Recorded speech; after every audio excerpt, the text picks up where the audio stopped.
Selamat datang kembali di channel Anime Zone. Tak bisa dipungkiri bahwa Roronoa Zoro telah menjadi salah satu karakter fiksi terpopuler di One Piece, bahkan di jagat manga dan anime.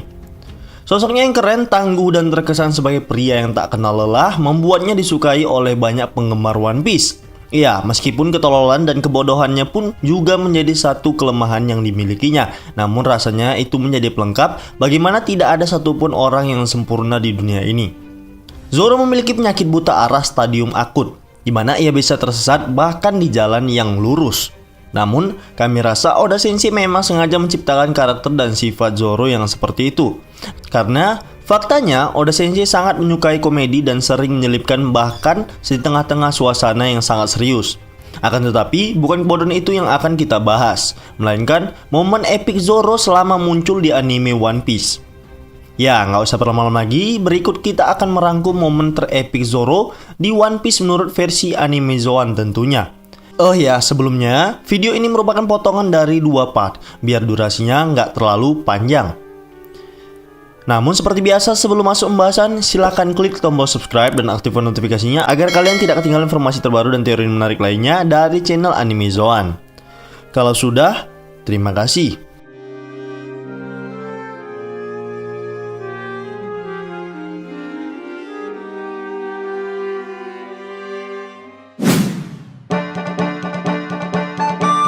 Zoro melawan 100 pembunuh bayaran Baroque Works. Kejadian ini bermula ketika kelompok topi jerami mendarat di Whiskey Peak, tepatnya di Cactus Island. Di sana mereka semua dijamu dengan baik dan berpesta serta minum-minum sampai mabuk. Tak terkecuali Zoro. Malam pun tiba di saat para pembunuh bayaran tersebut sedang menangkap kelompok topi jerami lainnya. Mereka dikejutkan dengan Zoro menghilang. Dan faktanya Zoro masih terjaga dan telah berada di puncak gedung untuk melawan mereka.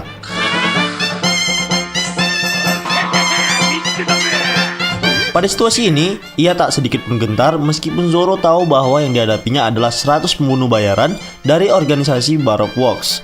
Dengan kemampuan yang apa adanya saat itu, Zoro menghabisi mereka satu persatu tanpa kesulitan sedikit pun. Ia bahkan dituduh Luffy karena telah mengajar mereka yang sudah sangat baik pada kelompok topi jerami. Nah, menurut Mimin, kejadian ini merupakan salah satu momen paling epik Zoro selama di One Piece.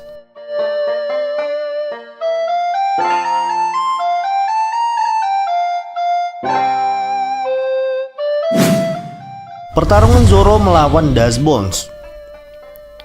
Jika kalian fans dari kepala lumut ini, maka kalian harus mengakui bahwa pertarungan melawan Dust Bones alias Mr. One merupakan salah satu momen paling epik Zoro di One Piece.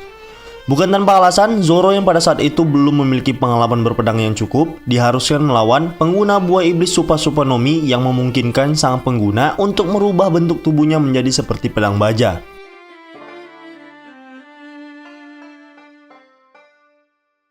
Tentu saja, kekuatan Mr. One tersebut sangat merepotkan Zoro yang merupakan seorang pendekar pedang. Sangat sulit bagi Zoro untuk bisa mendarahkan satu serangan kepada Bones. Malah, Zoro sendirilah yang terkena serangan bertubi-tubi hingga akhirnya ia sekarat.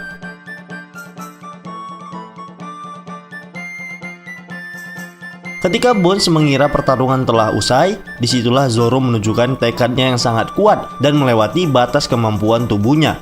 Dengan hanya menggunakan satu pedang, Zoro melancarkan satu serangan terakhir yang sangat mematikan.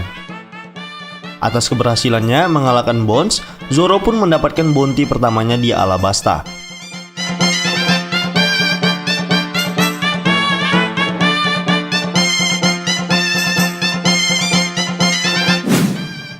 Teknik Asura Zoro melawan Kaku.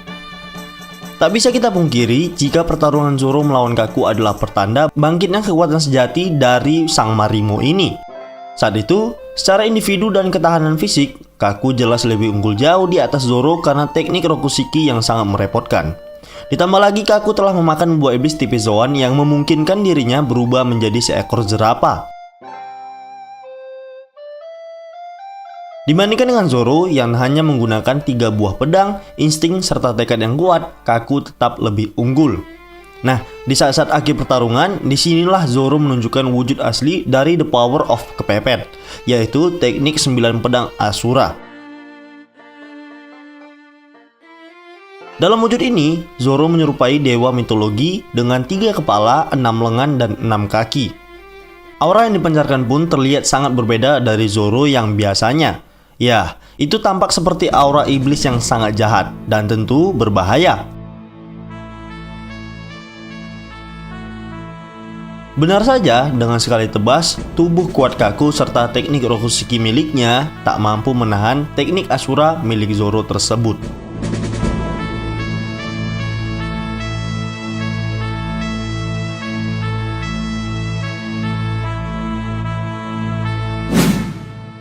Zoro menerima penderitaan Luffy.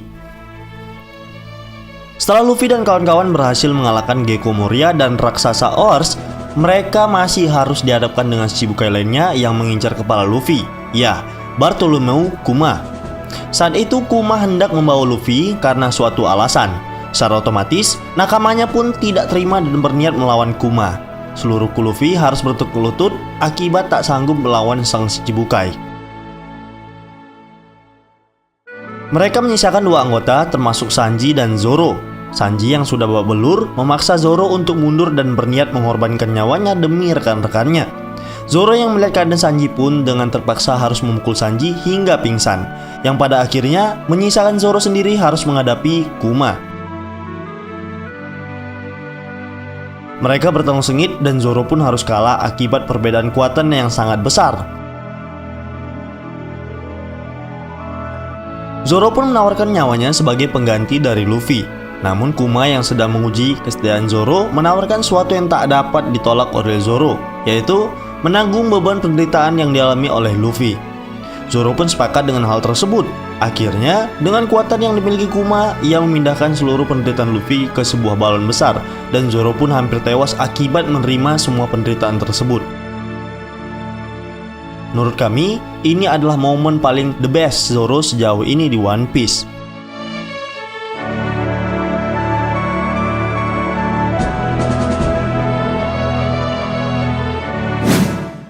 Menebas patung raksasa Pika. Setelah time skip, Zoro tak banyak menunjukkan perubahan berarti selain haki dan juga kekuatan fisiknya yang berubah. Berbeda dengan Sanji yang mampu berjalan di udara menggunakan teknik yang mirip seperti Rokushiki milik agen pemerintah dunia. Lagi pula, Zoro belum pernah bertarung secara serius dan menemukan lawan yang lebih kuat darinya selain Fujitora setelah time skip. Itu pun pertarungan melawan Fujitora tak dilakukan dengan serius oleh kedua belah pihak. Nah, menurut kami, satu-satunya lawan yang hampir sepadan dengan Zoro setelah time skip adalah Pika, eksekutif dari keluarga Don Quixote. Pika digadang-gadang merupakan orang terkuat kedua di kelompok Doflamingo setelah Doflamingo itu sendiri. Jadi harapannya pada saat itu adalah Pika mampu memberi perlawanan berarti dan membantu mengeluarkan potensi terbaik dari Zoro. Namun nyatanya tidak. Ia tak berani bertarung secara terang-terangan 1 lawan 1. Pika hanya bersembunyi dan menyerang orang-orang yang tak memiliki hubungan dengan pertarungannya melawan Zoro. Saat itu, patung raksasa Pika yang hampir setinggi gunung berhasil ditebas oleh Zoro menggunakan teknik 3 pedang yang dialiri oleh Bushiroku Haki miliknya. Semua orang yang melihat kejadian tersebut sangat terkejut, termasuk Pika itu sendiri. Ya, meskipun pada dasarnya Zoro dibantu oleh beberapa gladiator Corrida Coliseum seperti Orlumbus dan Raja Elizabelo.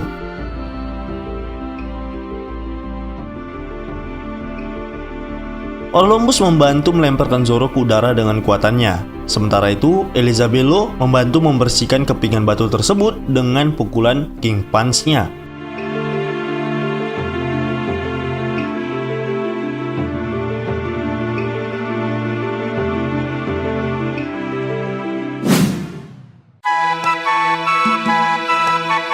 Nah, baiklah, itulah tadi momen epic Zoro di One Piece versi anime Zoan part yang pertama. Namun perlu diingat, pembahasan ini menyinggung sebuah pendapat pribadi berdasarkan beberapa fakta dan informasi yang sudah dikumpulkan. Jika menurut kalian pendapat kami ini masih keliru, kita bisa berdiskusi di kolom komentar di bawah ini, tentunya dengan sopan dan santai. Jika kalian suka video ini, silahkan like, share, dan subscribe. Satu subscribe dari kalian akan sangat membantu perkembangan channel kita ini. And last word, terima kasih.